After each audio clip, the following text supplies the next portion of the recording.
नमस्कार, मैं निगम नारायण और आप देख रहे हैं एनएमएफ न्यूज।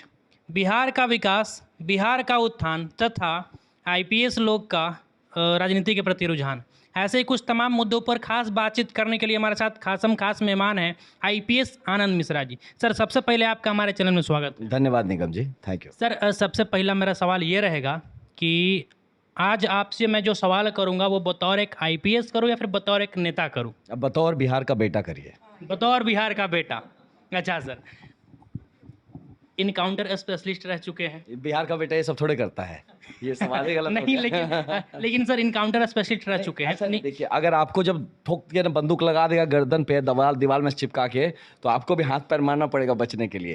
तो वो इनकाउंटर स्पेशलिस्ट नहीं होता कि इनकाउंटर करने बंदूक लेके बंदूक चलाने निकला। अच्छा। जान पे आती है तो आपको गोली चलाना पड़ता है। अच्छा, खैर, तो वो सिचुएशन अलग था, जंगल था, वो अलग बात थी। अच्छा। वो रहने देते हैं, अभी बिहार के और आगे की अच्छा बात करते हैं। सर, जहाँ तक बिहार के जो लोग हैं, मतलब छात्र जीवन में जो बच्चा जो है मतलब राजनीति के प्रति थोड़ा सा अपना रुझान रखने लगता है, तो उसके पेरेंट्स, उसके गार्जियन जो होते हैं वो कहते हैं कि पढ़ाई लिखाई करो, आईएएस आईपीएस बनो। लेकिन आईएएस आईपीएस लोग अब जो हैं वो राजनीति की तरफ रुख कर रहे हैं, जैसे कि आप ही उसका एक बेहतर उदाहरण है। तो आखिर वजह क्या रहा? आईएएस आईपीएस बनने के बाद कर रहे हैं ना, खुद को प्रूफ किया ना पहले कि आईएएस आईपीएस बन सकते हैं, उसके बाद कर रहे हैं। लेकिन पहले आप बनिए, पहला क्वेश्चन आप पहले बनिए, उसके बाद आपको ये मौका मिलेगा डिसाइड करने का कि आपको आईएएस आईपीएस रहना है कि राजनीति करना है। जब तक बने नहीं तब तक ये बहाना मत खोजिए कि क्योंकि वो राजनीति में जा रहे तो हम नहीं बनेंगे। अपने आप को टेस्ट करिए, पहले बन जाइए, है ना, अपने आप को स्थापित करिए। मैं 13 साल काम किया हूँ भाई साहब, है ना, 5 जिले का एसपी रहा हूँ। ऐसा नहीं कि आज रिजल्ट आया कल छोड़ दिया, ऐसा तो है नहीं, है ना। और ये चीज़ समझिए कि कितने लोग छोड़ रहे हैं। 4000 का कार्डर स्ट्रेंथ है, अगर आईपीएस में 4 आदमी छोड़ रहा होगा, कितना परसेंट हुआ? 0.001% हुआ शायद, है ना। तो उससे क्या फ़र्क पड़ता है? हम जैसे 1 2 4 लोग अगर छोड़ते हैं, उससे आईपीएस को कोई फ़र्क नहीं पड़ता है। समाज का बेहतर ज़रूर होता है। कैसे? कि जो इतने साल की ट्रेनिंग, एक तो पहली बात है यूपीएससी पास किए तो थोड़ा दिमाग तो होगा, ये तो मानेंगे ना भाई, बेवकूफ़ नहीं है, ठीक, चीज़ों को समझ सकते हैं, है ना। और पढ़ाई के दौरान या ट्रेनिंग के दौरान देश के इश्यूज़ को हम गहराई से समझ सके हैं। पूरे देश में हमारे जो बैचमेट्स का एक श्रृंखला है, एक नेटवर्क है, हम लोग एक दूसरे से बात करते हैं। तो बिहार में बैठ के केरला की बातें भी समझते हैं, कहाँ पे क्या अच्छा हो रहा है, क्या बुरा हो रहा है, वो चाहे गुजरात हो, असम हो, बिहार हो, मध्य प्रदेश हो, उड़ीसा, कहीं का। तो ये एक जो बड़ा पर्सपेक्टिव हम लेके आए हैं समाज में, एक बड़ा सोच लेके आए हैं। और ये जो ट्रेनिंग के चलते और जिस हमारा अनुभव है प्रशासन में, वो हम जब लेके समाज के पास आते हैं, आपको नहीं लगता कि हम नॉर्मली जिसका कुछ नहीं हुआ वो नेता बन गया, उससे हम बेहतर सर्विस दे पाएंगे? हाँ, तो फिर तो इसीलिए अगर हम आईपीएस की नौकरी छोड़ के बिजनेस करते, तब आप क्वेश्चन पूछते तो वो लाजमी था। हम यार आईपीएस की नौकरी छोड़ के सैलरी भी छोड़ दिए, और जो ट्रेनिंग मिला, जो अनुभव मिला, वो सब ला के फिर हम आपको राजनीतिक या सामाजिक काम में हम उसको लगा रहे हैं। तो ये तो समाज का विन विन सिचुएशन है। पहले आपने मेरी जवानी देखी ली, आपने सामाजिक एज अ पुलिस ऑफिसर। अब मेरा अधेड़पना या बूढ़ापन जब आएगा तो वो मैं समाज सेवा में, तो मेरा जीवन और मेरा समाज की तरफ देने की क्षमता जो है, वो कहीं ना कहीं राजनीति में आने से, उस परिप्रेक्ष्य से बढ़ जाता है। और अगर बढ़ता है तो सब कुछ तुम्हारा तुमको अर्पण, क्या लागे मेरा, तो वो वाली भाव से हम सेवा कर रहे हैं। तो इसीलिए मुझे नहीं लगता कि इस पे लोगों को प्रश्न होना चाहिए। आपको फक्र होना चाहिए कि आपके बेटे ने वर्दी में भी सेवा किया और वर्दी के बाहर भी सेवा कर रहा है, और उसी भाव से सेवा कर रहा है। तो यही बात रहा है। अच्छा सर, जैसे कि बिहार से सबसे ज़्यादा आईएएस आईपीएस निकलते हैं, फिर भी बिहार इतना पिछड़ा क्यों? बिहार इतना पिछड़ा इसलिए कि बिहार के लोग चलते। आईएएस आईपीएस निकलने से चीज़ें बदल जाएंगी। यहाँ से तो राजेंद्र प्रसाद भी निकले थे, यहाँ से बहुत बड़े बड़े मुनि ज्ञानी सब लोग रहे हैं, फिर भी बिहार पिछड़ा। आईएएस आईपीएस का खाली थोड़े ना मापदंड है। कि कहने का मतलब कि अगर यहाँ के बच्चे आईएएस आईपीएस या बड़ी जगह पहुँच सकते हैं, मतलब इसका क्या है कि आप में क्षमता है, आप में करने की काबिलियत है। बिहार क्यों पिछड़ा है? क्योंकि यहाँ पे अवसर नहीं है। और ये अवसर किसने मारा है? तो ये कुछ 1200 1250 जो परिवार हैं, जिन्होंने अपने परिवार में राजनीति को घेर लिया है। और हम लोकतंत्र में रहते हैं, यहाँ हमेशा राजनीति ही आपको चलाएगी। आपको राजनीति में इंटरेस्ट हो या ना हो कोई बात नहीं, लेकिन राजनीति को आप में पूरा इंटरेस्ट है, तो आपके समाज को राजनीति चलाएगा। और जब राजनीति ही हमारा गड़बड़ा गया है तो बिहार कैसे सुधर सकता है? यही चीज़ तो ठीक करने का पूरा प्रकल्प और चेष्टा है जनसुराज।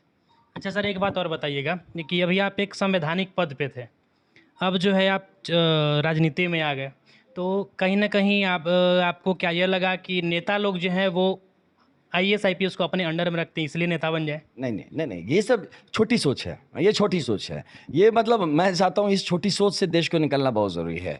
ऐसा नहीं है कोई किसी को अंडर में रखता। मैं रहा हूँ आईपीएस ऑफिसर, जाके पूछे कौन नेता मेरे को अंडर में रख पाया था आज तक, वो चाहे नेता हो चाहे मेरे खुद सर्विसेज का हो। इसी का तो रोना था सबको, हाँ, कि हमको कंट्रोल ही नहीं कर पा रहा है। तो उसके लिए जब आप दमखम से काम कर सकेंगे, ईमानदार रहेंगे, अपनी काम को निष्ठा से करेंगे, कोई किसी को कंट्रोल नहीं कर सकता। लोग कहते हैं ना, जो प्रेशर होता है, प्रेशर तब होता है जब आप घुसखोर होते हैं। जी। प्रेशर तब होता है जब आप अपने उसूलों को कॉम्प्रोमाइज़ करते हैं। प्रेशर तब होता है जब आप अपनी सोच के, अपनी सुविधा के लिए प्रोफेशनल चीज़ों को यूज़ करते, तब प्रेशर होता है। तो मेरे ऊपर कोई प्रेशर ऐसा नहीं था, और मैं यहाँ पे इसलिए नहीं आया कि मैं वहाँ परेशान था। भाई साहब, वहाँ जिले का एसपी था, कोई साइड में सेंटिंग में नहीं पड़ा हुआ था। जिले का एसपी था, हर तरह का पुरस्कृत था, हर तरह से जो इज्जत हो सकता है वो सब था। यहाँ आने का कारण ये नहीं कोई ढकेल रहा था, ये मेरी माटी मुझे खींच रही थी। There was no push factor, there was a pull factor. इसके लिए समझ रहे ना बात को? तो कोई मैं ठेला नहीं, मेरी माटी ने, बिहार ने मुझे खींचा है, मैं इसलिए आया हूँ। और मेरे जैसे जो आ रहे हैं, मेरा ये मानना है कि सब लोग इस सोच के साथ आ रहे हैं कि बिहार के लिए कुछ करे, अपने देश के लिए कुछ बड़ा करे, वृहद करे। लेकिन जो बच्चे इसकी तैयारी कर रहे हैं उनके लिए मैं बताऊंगा, इस भुलावे में मत रहिए। हम नहीं मानेंगे कि भैया आप राजनीति में आ गए इसलिए हम यूपीएससी छोड़ दिए और हम भी आ गए। पहले प्रूव करो अपने आप को बाबू, पहले अपने आप को प्रूव करिए कि आप इस काबिल हैं, कि आप यूपीएससी का अगर सपना मन में है तो आप क्वालिफाई कर सकते हैं। जब कर लेंगे तभी आपको यह हक मिलेगा कि आप छोड़ सकते कि नहीं छोड़ सकते। जब मिला ही नहीं तो फिर कहाँ से, किस लिए? तो इसको बहाना नहीं बनाना है। मैंने फिर बताया कि आईएएस आईपीएस जो सर्विसेज छोड़ के भी ज्वाइन करें, वो बहुत छोटा परसेंट है जो कर रहे हैं। और हो सकता है, देखिए, हर सर्विस में, हर सेक्टर में अलग अलग तरह के लोग होते हैं। जो आपने डॉक्टर्स को भी देखा है पॉलिटिक्स ज्वाइन करते वक्त, आपने लॉयर्स को भी देखा है पॉलिटिक्स ज्वाइन करने, टीचर्स को भी देखा है पॉलिटिक्स ज्वाइन करने। तो हम जब ज्वाइन कर रहे हैं तो इस पे क्वेश्चन मार्क क्यों? है ना? अच्छा सर, इसमें कितनी सच्चाई है कि बीजेपी ने आपको लोकसभा के टिकट का झांसा दिया? एक बात खत्म हो गई। लोकसभा अब 29 में आएगा, अब कोई झांसा नहीं देगा, है ना? अब ज़मीन से जुड़े हैं, कोई ये सब नहीं था, झांसा वसा कुछ नहीं। मैं किसी को ब्लेम नहीं करता। देखिए, एक जब चलता है ना, एक वक्त जब चलता है तो एक वक्त होता है। तो उस वक्त हो सकता है उनकी बुद्धि में जो आया होगा उस हिसाब से किए, मेरी बुद्धि में जो आया मैं अपने हिसाब से किया। तो वो एक ऐसा वक्त था जहाँ पे कि मेरी उम्मीदवारी मैंने पेश की थी बक्सर की जनता को सेवा करने के लिए। तो शायद बीजेपी को लगा होगा कि मैं काबिल नहीं हूँ, मैं सेवा नहीं कर सकता हूँ, है ना, मैं अच्छा राजनीतिज्ञ नहीं बनूंगा। उनको लगा होगा कि भाई हमसे बेहतर कैंडिडेट है, तो उन्होंने उसको हमसे बेहतर वाले को दे दिया। तो it's okay, I don't have a problem. Public को लगा कि ना हम अच्छे ना वो अच्छे, दोनों को हरा दिया। अब ये पब्लिक का प्रॉब्लम, हम क्या करें? तो इसीलिए ऐसा कुछ नहीं। पब्लिक डोमेन में बात चली कि आनंद मिश्रा को टिकट नहीं मिला तो बीजेपी को हार का सामना करना पड़ा। नहीं, ये सब देखिए, कोई हारता है तो अपनी कमियों से हारता है, ठीक है, और कोई जीतता है तो अपनी ताकत से जीतता है। तो मुझे लगता है कि मुझ में शायद उतनी ताकत नहीं थी कि मैं जीत सकता, और उनके जो कैंडिडेट थे उनमें उतनी कमी थी जिसके चलते वो हार गए। अच्छा सर, आप जैसे कि आप अभी जनसुराज के नेता हैं ना? नहीं, नेता नहीं, हम इसके एक मेंबर हैं। नेता तो हाँ, देखिए, जनसुराज में एक अच्छी बात है जो मैं मानता हूँ, और मैं जहाँ जिससे बात किया हुआ है, जनसुराज नेतृत्व क्रिएट करवाते हैं। नेतृत्व मतलब नेता बनाते हैं, लीडर्स बनाते हैं। यहाँ फॉलोअर बनाने का क्लास नहीं चलता है कि आप आइए झंडा उठाइए। आप, हो सकता है यहाँ पे आपको नेता ही बनना सिखाया जाता है, नेतृत्व लेना सिखाया जाता है, जिम्मेदारी लेना सिखाया जाता है। तो उस परिप्रेक्ष्य से हाँ, मैं नेतृत्व लेता हूँ, मैं जिम्मेदारी लेता हूँ, मैं नेता हूँ। अच्छा, तो सर जनसुराज ही क्यों? जैसे कि मान लेते हैं बीजेपी ने आपको टिकट नहीं दिया, तो हो सकता है एक नाराजगी बीजेपी से हो, लेकिन जदयू और आरजेडी और भी कई पार्टियां हैं, तो वो क्यों नहीं, जनसुराज ही क्यों? सुनिए ना, मैं आईपीएस ऑफिसर था, ये बात समझिए। मैं एक जिले का एसपी था, मैं आईपीएस ऑफिसर था। स्वर्णिम करियर रहा है मेरा, मेरे ऊपर कोई लांछन नहीं है मेरे करियर में। एकदम स्वच्छ पवित्र करियर से जी के आया हूँ, बढ़िया से काम करके आया हूँ। तो मैं भीज नहीं रहा था कि हमको पॉलिटिक्स करना, नेता बनना है। मैं नेता बनने नहीं आया था कि मैं ये पार्टी नहीं तो वो पार्टी, नहीं तो वो पार्टी। भाजपा ने मुझे ज्वाइन ही नहीं करवाया। दिस इज जनसुराज मेरा प्रथम पार्टी है जहाँ पे मैं पॉलिटिकली जुड़ा हूँ। अभी भी जनसुराज भी पॉलिटिकल पार्टी नहीं है, तो आज तक तो हम लोग कहीं नहीं है। सोच पीजिए, कल हो जाएंगे हम लोग, तो कल से हम कह सकते हैं कि हम एक पॉलिटिकल पार्टी के मेंबर बन गए प्रॉपरली, है ना। तो इसलिए समझिए कि जो लोग राजनीति करने का सोच रहे हैं वो यहाँ वहाँ खोजेंगे जगह। मैं जब आया, मेरा एक विचारधारा है, विचारधारा से मैं चलता हूँ, एक मेरी सोच समझ है। और ये आज के दिन में आप बिहार में आके खुद खोजिए कि जनसुराज से बेहतर कौन सा विकल्प है जो सच मायने में बिहार के लिए काम करने के लिए खड़ा हुआ है। तो अगर दूसरा मिल जाएगा तो बताइएगा, तो उसमें सोचा जाएगा। मुझे तो नहीं दिख रहा कि जन सुराज से बेहतर मंच है आज के दिन में बिहार में, जो सच में बिहार की तकदीर और तस्वीर बदल सकता है। पब्लिक डोमेन में एक बात चल रही है कि प्रशांत किशोर जो है वो अरविंद केजरीवाल के फोटोकॉपी हैं। अरे अब पता नहीं आप, वो भी आए थे तो भ्रष्टाचार मिटाने का बात कर रहे थे और भ्रष्टाचार के कारण ही आज जेल में है। नहीं ऐसा कुछ नहीं, आपका नॉलेज कम है। पहली बात, वो कौन सा पब्लिक और कौन सा डोमेन है हमें नहीं पता, आप ही क्रिएट कर रहे हैं पब्लिक डोमेन। नहीं सर, ये पब्लिक डोमेन में बातें चल रही है। दूसरी बात, कंपैरिजन नहीं है, कोई कंपैरिजन नहीं है। आप कहाँ कंपेयर, दो अलग चीज़ों को कंपेयर करें, ऐसा नहीं है। उनका एक अलग था, आंदोलन था जिसके चलते एक हुजूम उठा, एक मतलब एक क्या कहते हैं, अर्बन पॉपुलेशन, मतलब शहरी पॉपुलेशन था जिसने एक फैसला किया और चीज़ें हुई जैसे हुई। अब उसमें कौन अच्छा है कौन गलत है, ये आज हम जब जिससे जी रहे होते हैं ना, तो उसको आप कह नहीं सकते। जब इस एहसास को पार हो जाएंगे, आज से 10 साल बाद, आप 10 साल आज का आप इतिहास लिखिएगा, आजे बैठ के इतिहास लिखने लगेंगे, हाँ, तो आप वर्तमान को जीना छोड़ देंगे। और जन सुराज एक अभियान है, यह आंदोलन नहीं है। 2 साल से एक आदमी पैदल चल रहा है, लोगों को समझा रहा है, सिखा रहा है, बता रहा है। समझिए, ये वहाँ नहीं हुआ था, वहाँ एक भूख हड़ताल हो गया, हुजूम उठा, पूरा सब मतलब होई होने लगा और फिर चीज़ें बदल गई। यहाँ वो नहीं हो रहा है। यहाँ बड़ी धैर्य से, धीरज से लोगों को जोड़ा जा रहा है, समझा जा रहा है, समझाया जा रहा है और एक संगठन तैयार हो रहा है। तो ये बहुत ही बलिष्ठ, स्ट्रॉन्ग और ज़मीन से जुड़ा हुआ संगठन, हवा नहीं है। और इसमें जुड़ने वाले जो लोग हैं, देखिए, हर जगह अच्छे बुरे लोग जुड़ेंगे, हर जगह होंगे, है ना, तो उसका ये नहीं, इसमें भी कुछ होंगे जो जुड़ेंगे। लेकिन आप देखते रहिए कैसे लोग इसका लीडरशिप लेते हैं, कैसे लोग हैं जो इसको संचालन करते हैं। तो एक पर्सनल, देखिए, महात्मा गांधी के सोच से बड़ा प्रेरित है जन सुराज। तो महात्मा गांधी का अगर आपने पढ़ा होगा इतिहास में, तो तब वो भूख इस पे अनशन पे बैठे थे, सत्याग्रह कर रहे थे, तब तक Chauri Chaura civil disobedience movement है, चौरी चौरा वाला घटना हो गया। तो वहाँ पे लोगों ने वायलेंस कर दिया, थाना जला दिया, ये सब किया। तो महात्मा गांधी ने तुरंत उठा दिया अपना अनशन, ये नहीं, इससे कॉम्प्रोमाइज़ हम नहीं करेंगे अपने प्रिंसिपल के साथ।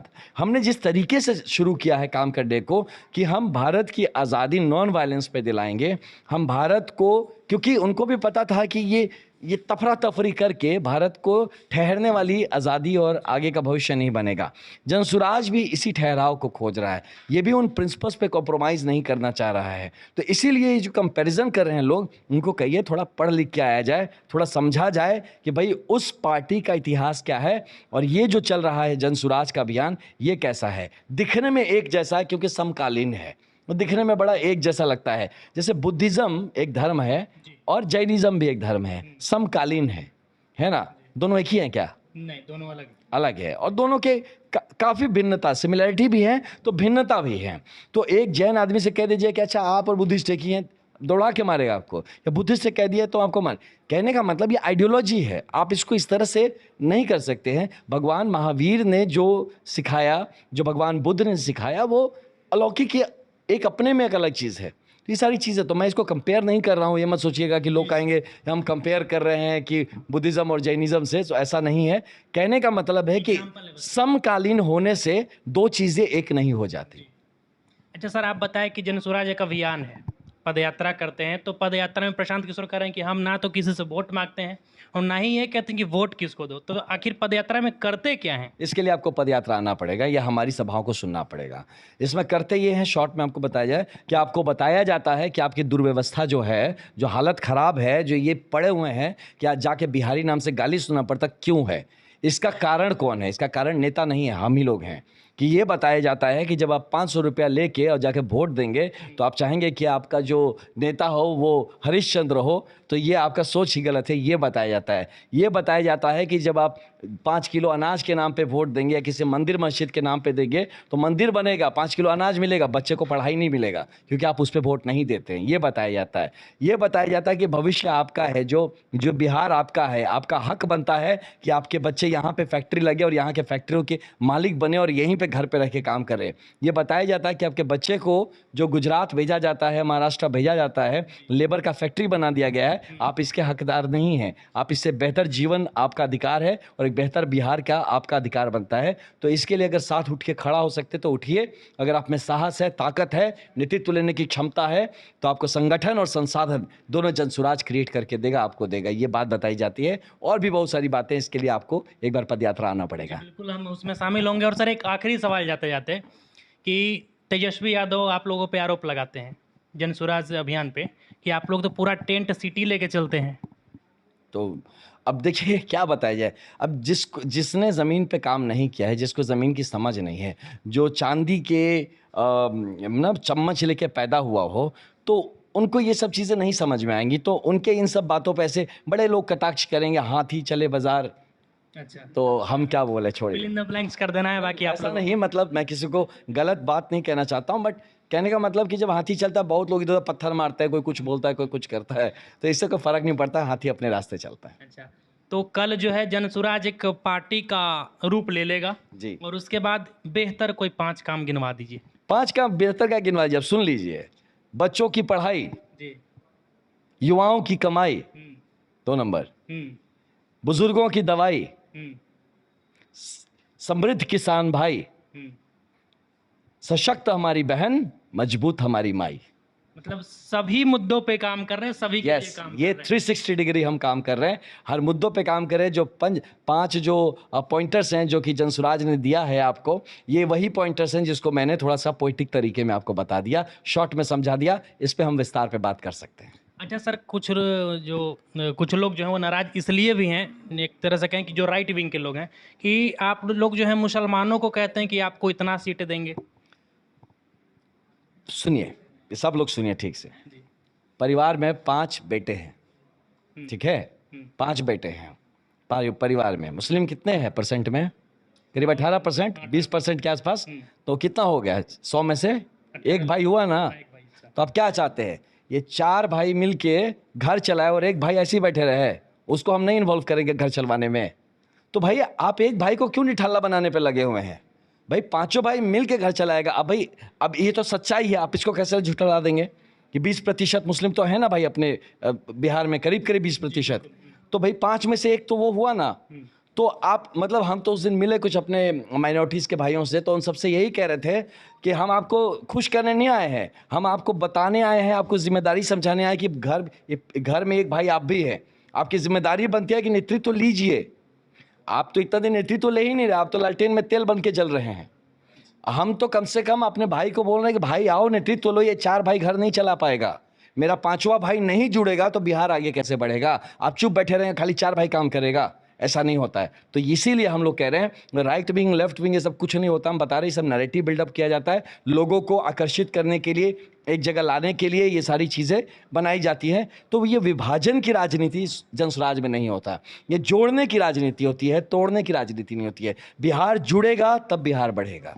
जातीय समीकरण को तोड़ने में आप लोग कितना जो है इसमें सफलता हासिल जाति वाति कोई समीकरण है ही नहीं, क्या तोड़ेंगे? कुछ समीकरण नहीं है तो तोड़ेंगे क्या? कुछ नहीं है जातीय समीकरण, यहाँ पे हम बता रहे हैं। आप इतिहास उठाइए, थोड़ा पढ़िए, प्रशांत भैया के बहुत सारे इस पे इंटरव्यूज आप देख लीजिएगा। बिहार में कोई जातीय समीकरण नहीं है, मैं आपको बताता हूँ साफ साफ। यहाँ की जनता बेवकूफ़ नहीं है। मोदी जी को जो वोट देते हैं, मोदी जी के नाम पे, इतना सारा मोदी जी की जाति के कितने लोग हैं यहाँ पे? जाति पे देते हैं मोदी जी को वोट? नहीं। तो फिर तो यार कोई जाति समीकरण नहीं है मेरे भाई। लोग, हम लोग को, बिहार के लोगों को आप लोग ऐसी, आप लोग मत करिए। मीडिया भाइयों से मेरा गुजारिश है, आप तो ब्लेम हमारे ऊपर डाल रहे हैं। गुजारिश है, ब्लेम नहीं डालो, गुजारिश है आपसे कि आप इस बात का जिक्र मत उठाइए बार बार कि आप जिस टॉपिक पर डिस्कस करेंगे लोग सोचेंगे वही इंपॉर्टेंट है। अब जाति समीकरण की बात करते हैं, लोगों को, जो आपको देखने वालों को लगता है कि ये इंपॉर्टेंट है। अब विकास की बात करिए ना, आप पढ़ाई की बात करिए, रोजगार की बात करिए, पलायन की बात करिए, आप यहाँ पे बेहतर कैसे कृषि हो सकता है उसका बात करिए, अब महिला सशक्तिकरण में क्या हो सकता है उस पर बात किया जाए, बिहार को भविष्य क्या हो सकता है अगले 10 साल में, कैसे हम बिहार को जो हमारे अग्रणी 10 राज्य है उसमें हम कैसे ला सकते हैं, इस पे बात किया जाए। तो जब ये टॉपिक आप पब्लिक पे देंगे ना, तो कोई समीकरण वगैरह पे बात नहीं होगी, तब हमारी राजनीति सही दिशा में आएगी। लोगों की भी समझदारी जो है वो कहीं ना कहीं बेहतर एक फोकस आएगा कि किस तरफ हमें ध्यान देने की जरूरत है। राइट, चलिए, तो आपने सर बहुत बहुत धन्यवाद आपको समय देने के लिए। आपका भी धन्यवाद ब्रदर। बाकी आपने सुना आनंद जी को, अपना प्रतिक्रिया कमेंट बॉक्स में दे दीजिएगा और बिहार और देश के ऐसे ही तमाम खबरों के लिए हमारे चैनल को सब्सक्राइब कर लीजिएगा। अब हमें दीजिए इजाज़त। जय हिंद।